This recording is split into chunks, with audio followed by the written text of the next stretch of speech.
This podcast is part of the Big Heads Media Podcast Network. Go to bigheadsmedia.com for more great podcasts.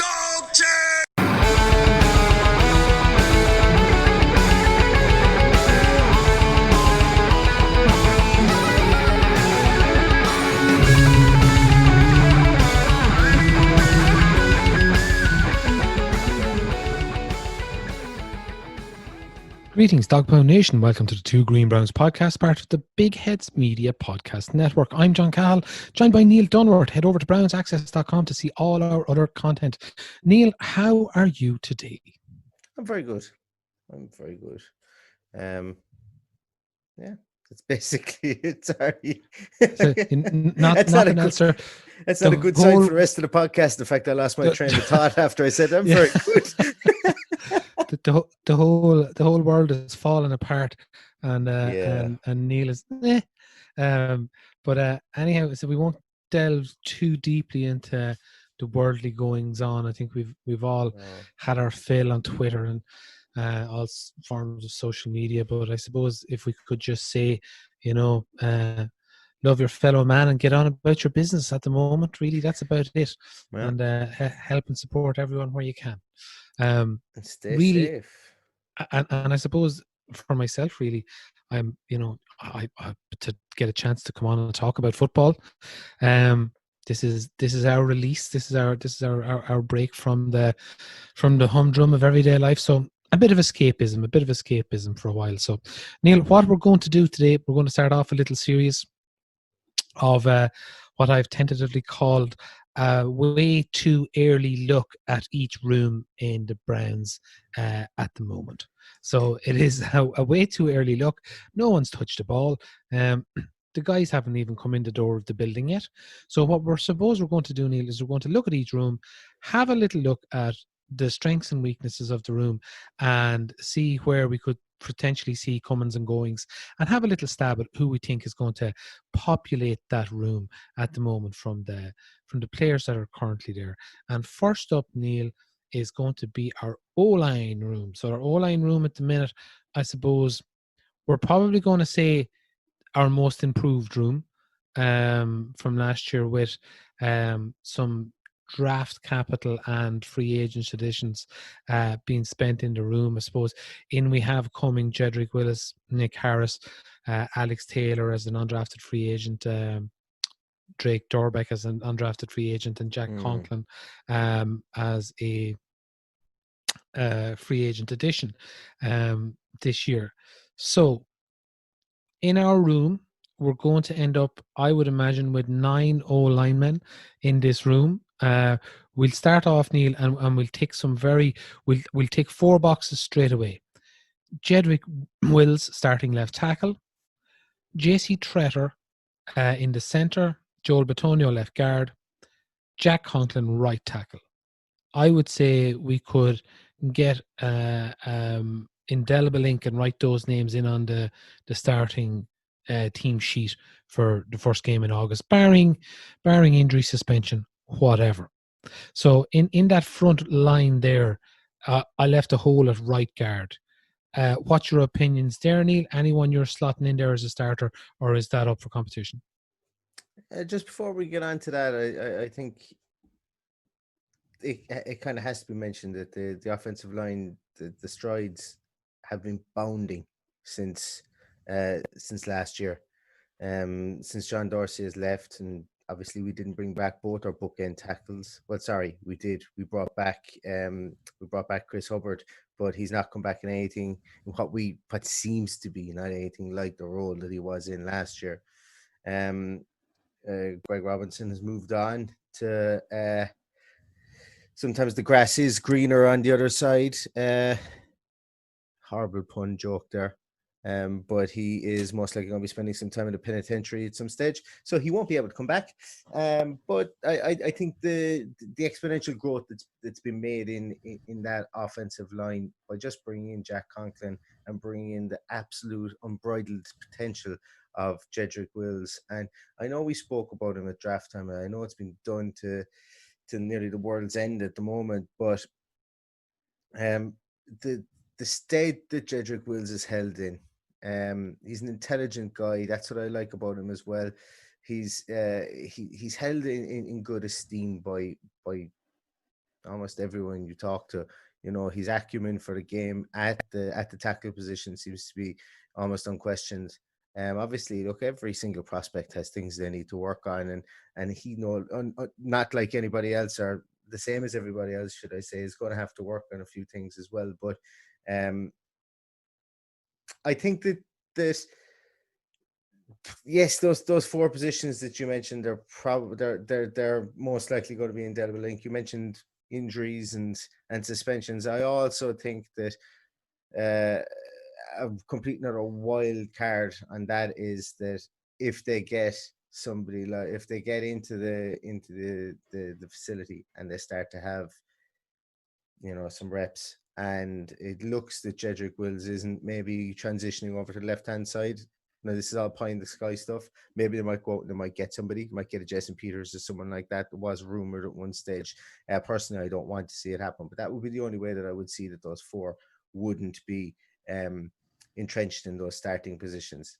You've got Kendall Lamb there, but I don't think that they would. I don't even think they would start him for the first couple of games, because this team needs to get out of the blocks quickly. It needs to show up against the Bengals. It needs to show up against the Ravens first, should I say, and then it needs to have a quick turnaround and beat the Bengals. They need to basically, I think they need to beat the doors off the Bengals on the second game. So I don't think they're going to be messing around with starting Lamb at left tackle at that stage. But you asked me about right guard. And yes, look, White Teller is in there once again.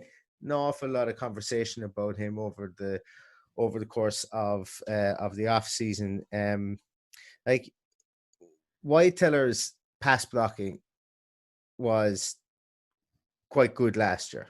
You know, he was above average pass blocker. It's been mentioned quite a lot of times, but his run blocking now left a lot to be desired, and I think that's something he's going to have to step up, especially like since he's come into the team. He's a big boy, like he's 6'4", he's 314 pounds.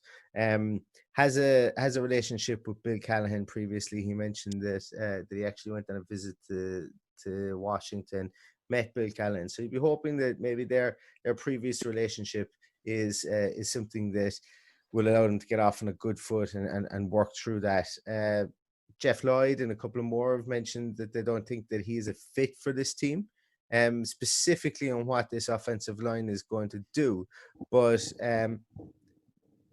I don't think it's fair to judge him, especially his run blocking, on what we saw last year. That's where I want to get with Wyatt Teller is, yes, his physical traits may not transfer into the wide zone schema, and that's fine. But you can almost he has potential to play in there, but playing alongside somebody like Jack Conklin, as opposed to playing alongside somebody like Chris Hubbard in a wide zone game, is going to be night and day.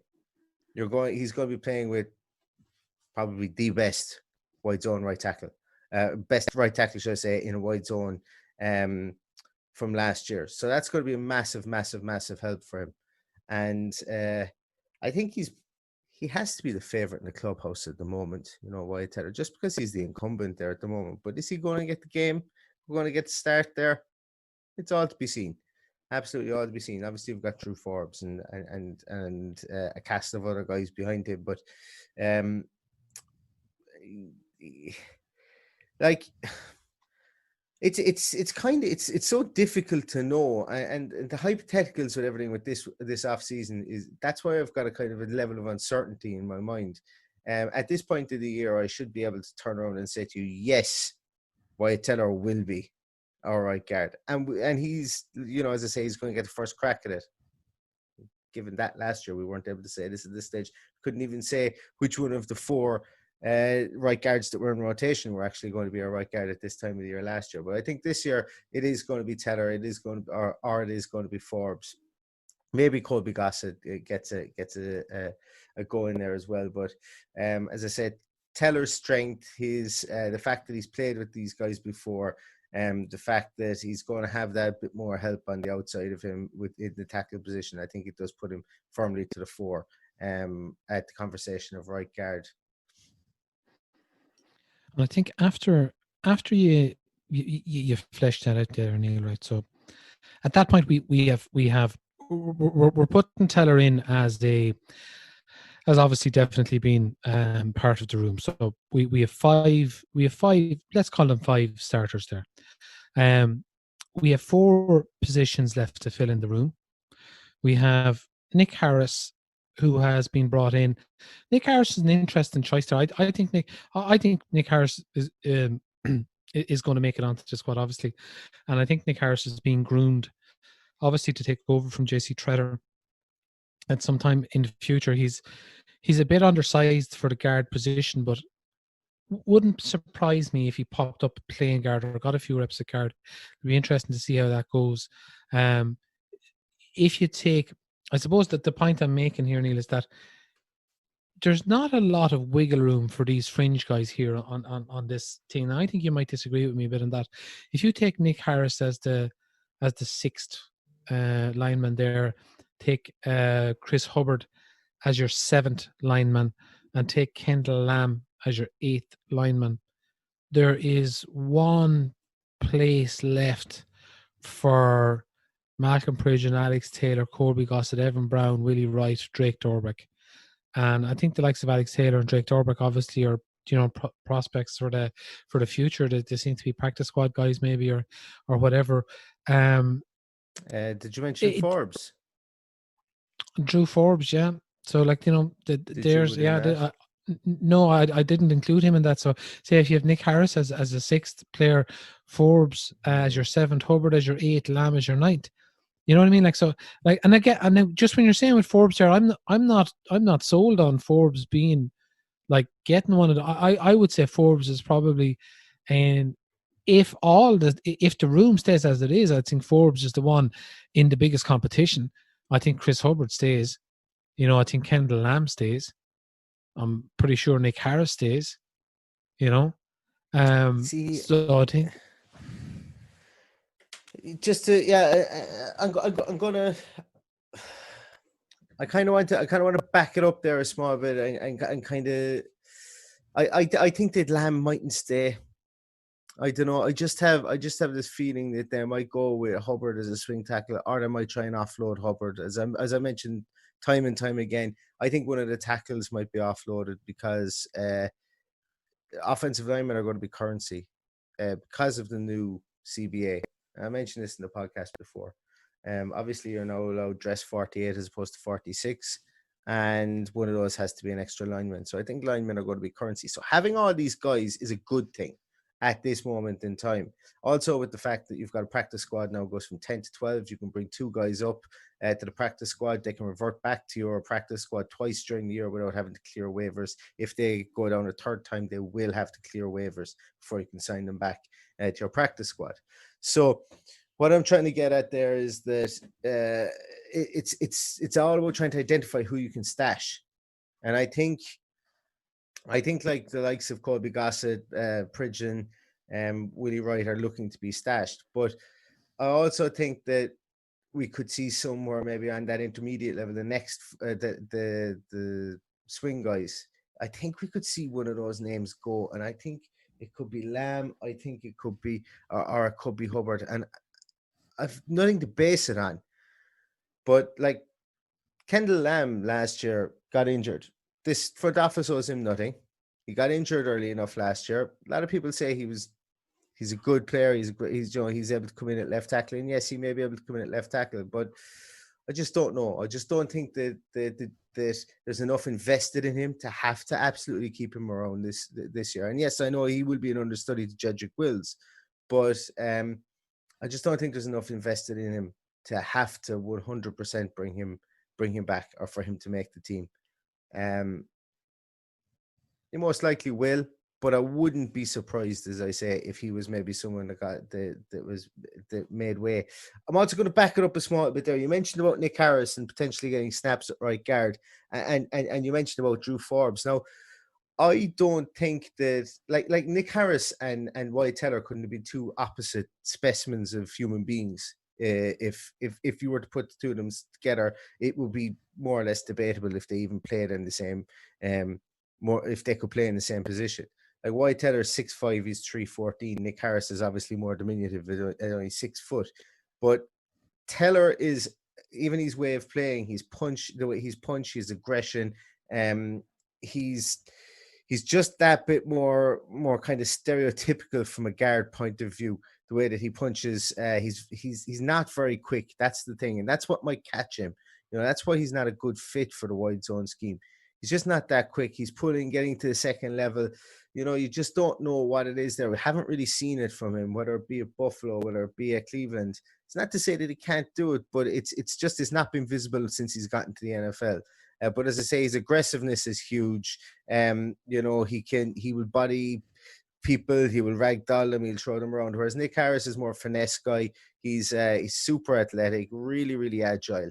And then what makes me think that Drew Forbes is going to make the team is Drew Forbes is like a hybrid of both of them. He's athletic. He can definitely he can definitely pull and push and get into the second level. His lateral movement is almost what he was famous for. Coming in the draft, his athleticism. He was that, what was it, Prospect X, and they spoke about his athleticism, his lateral movement. He's 6'5", he's 305 pounds. He's tailor-made for the zone blocking scheme. Pete Smith seems to think that he is someone they would absolutely adore and love to get him in there at right guard, and that he could usurp Wyatt Teller. And for me, I think that that's kind of more of an exciting prospect, because Drew Forbes could play tackle also if needed. And I think that they're going to go for that more kind of versatile kind of situation with the reserve guys, or with the swing guys, if you will. So for my money, I would think that it's going to be Nick Harris. Obviously, you've got your front five. We'll put Teller in there. Then you're going to have Harris, Hubbard, Forbes, and then I think it's another after that. I think it's the clubhouse leader there is Kendall Lamb, but somebody gets let go, somebody walks from their team, cut downs, whatever. I think that Kendall Lamb is extremely replaceable there as that swing left tackle. That is, I suppose, Neil, where I would differ with you slightly, with regards to Lamb and Hubbard.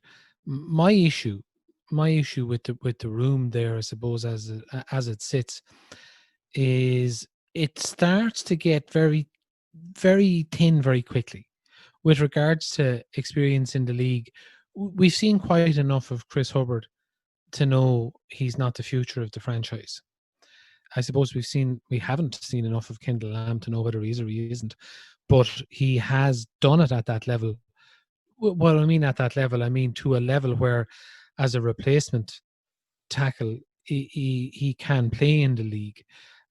After that, we're down to Alex Taylor, Drake Dorbeck, or potentially Drew Forbes, playing in a tackle position. I would be quite happy to, at the moment, say we get back from our starting five, to pencil in Chris Hubbard and Lamb at the backup tackle positions, and have Harris and Drew Forbes as your other two guys there. I think that's a strong room. Where I suppose the potential or the issue there is potential.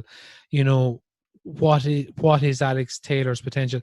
Alex Taylor, that's the guy that was highly sought after, I think, in after the draft. I can't remember, and I don't know if you remember, Neil, what his story was. I think there was a reason. I think it's obviously a reason he went undrafted, but there was something behind injuries or something, I think.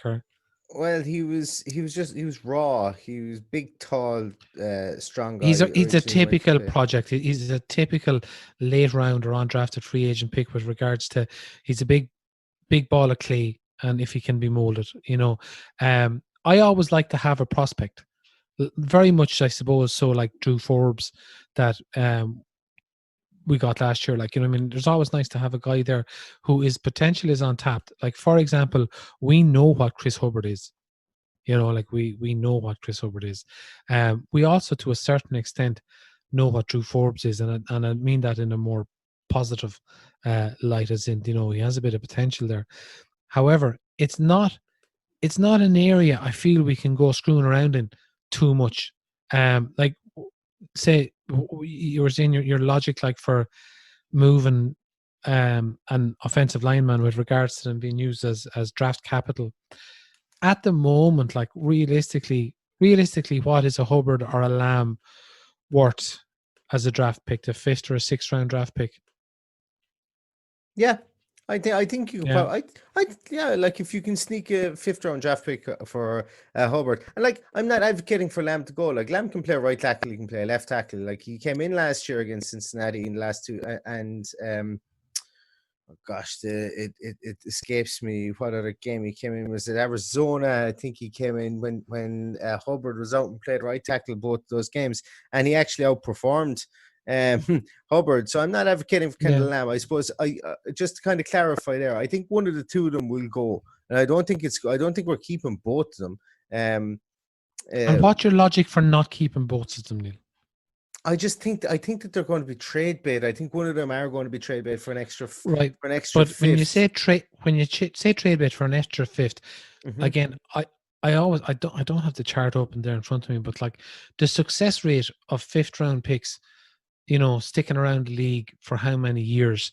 Like, I'll go back to the point. I'm not married to Hubbard or Lamb, and if Drake Dorbeck or Alex Taylor or Colby Gossett or Willie Wright or, you know, Malcolm Pridgeon, well, any of these guys puts their hands up and signals, right, I am a guy for the future for this franchise, take them, right?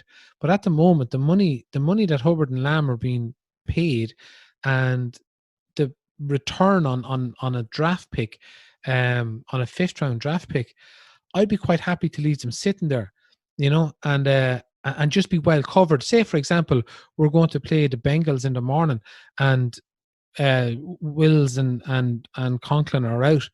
You know, it's not the end of the world for Hubbard and Lamb to start that game.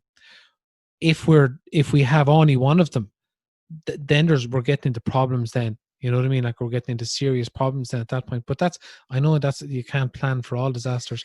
Yeah, but I just think that if there's an opportunity to get a 5th round pick, and I know you're talking about do 5th round picks stay in the league, but I think that the focus for draft capital and what we're going to do with it next year. 'Cause granted, we have 10 picks, I think, in next year's draft, but I think it's going to move towards maybe trading for players, maybe trading into future years, maybe turning a 5th into a 4th for future years to kind of build up draft capital. I think we're very much in a hybrid scheme of John Dorsey and Sashi Brown at the moment, with competency at the forefront of every decision that's been made so far. Obviously, look, we're only looking at it you know, through Brown's glasses at the moment. We can't actually see it in the cold light of day till they go out and they play in the field.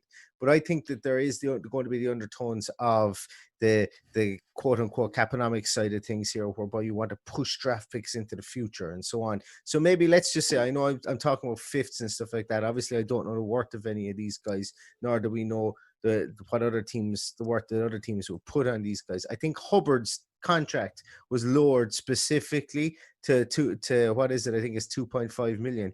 I think it was lower. Yeah, I think it was lowered specifically so that if the opportunity came, he could be moved on in a trade. I think that was moved, because there ain't anybody, even his mother wouldn't have signed him for 7 million to play for a team. You know, and that's not it, just on the basis of his play. Now he's really respected in the locker room as well. So that's another reason. That's why I mentioned Kendall Lamb might be the guy to move on. Play wise and what he's done in the league, Kendall Lamb is probably the better player, you know. But what I'm talking about here is that everybody in the Browns talks highly of Chris Hubbard. They talk highly of him as a locker room guy, about what he does, about his training ethic, about his, you know, his focus and all that kind of stuff that he brings to the table. But as I say, you also have the converse on that did lower his wage maybe in the with the I suppose the kind of the long-term vision of, if somebody goes down in training camp, if somebody goes down early in the year, well, we can maybe dangle this carrot in front of them, and Chris Hubbard would be happy because he's probably gone next year anyway. So I think that they lowered his wage, and he agreed to that in the event that there was a catastrophe in another team, that he would be able to move easier, and he wouldn't have his Yeah. 7 million anchor hanging around his head. So Hmm. yes, I do. Like I fundamentally agree. You'd be absolutely mad not to want to have, two players like that have played. I don't know how many snaps. I would imagine that Kendall Lamb has played the bones of maybe about 1,500 snaps in the league. And They've both played about a full season each, roughly, I think. From starting point of view, Lamb started pretty much a full season for the Texans, and Hubbard was in and out with the Steelers and started pretty much but season. Hubbard would have 2 years at right tackle now for Yeah. Browns. But what I'm saying is they're both very experienced, Joe. You'd be mad not to want to have that experience. I'm just kind of thinking about it from a point of view of like these younger guys, these more athletic guys, these guys that are used to playing in the wide zone, the Drew Forbes and so on. We're penciling him in at guard, but at 6'5", 305, if he hasn't put on any weight, since he was drafted, he's still a very, very, very kind of moldable piece of clay to get in there and play. We're assuming he's going to play a guard. I know he was snapping the ball as well at center last year, but those guys are gone. Their vision is now gone, and it's kind of. I think that this team might go with that younger guy. And I know you mentioned about Alex Taylor as well there. And there will be those guys will be on the practice squad. I think our practice squad will be, I'd say, I think it would be wide receiver and offensive tackle, maybe offensive or defensive line heavy. I think is what we'll see. We'll see an awful lot of those guys there, and they may roll in, and there may be players roll in, roll out. But I think that that's where they're going to carry their players on their practice squad. But it's a difficult one, and you mentioned that it gets thin, and I think the fact that we're having this conversation is probably testament to the fact that maybe it doesn't get thin, because if you look at all the rest of the rosters that are going around in the league, maybe with the exception of 2 or 3. The depth that we have now at the offensive line is a massive plus, provided obviously that Drew Forbes is what I think he is, and provided that Nick Harris hits the ground running in the NFL. You have 4 guys there behind your behind your main 5 guys that are very serviceable. They can come in and they can do a job. So while I don't agree. I don't really agree that we don't have the experience there at the moment, or that it thins out, because, as I say, there's games in those guys that are hanging back, or that are in the next 4 after our first 5. I think a situation, Neil, as well, just before we finish up there, just on like what we're saying with the way the organization is being run now, and getting value. And when you sit down and try and truly assess the value of a Chris Hubbard or a Kendall Lamb, and maybe if another team values them as a starter, the trade situation really would interest me more. If you can trade either one of those guys out for a starting safety, a starting strong safety, or like someone that goes into a room there with 2 or 3 years experience, or someone with a lot of potential, or something like that. All for that, but again, contingent on someone, either one of the current guys there putting their hand up, saying this is my place, and taking it, or someone else coming into the mix there, because you never know what's going to happen in there. Anything before we go, Neil? No, I there's one guy we didn't really mention, and that was Willie Wright. Oh yes. Willie Wright kind of played mostly at center, I think, for the Browns, but could do a job at guard as well. I think another guy that may be looking at practice squad status. Bit of a dark horse there, I think. Willie Wright. He's built like a baby rhinoceros. He's he doesn't miss too many days in the weight room, I'd say.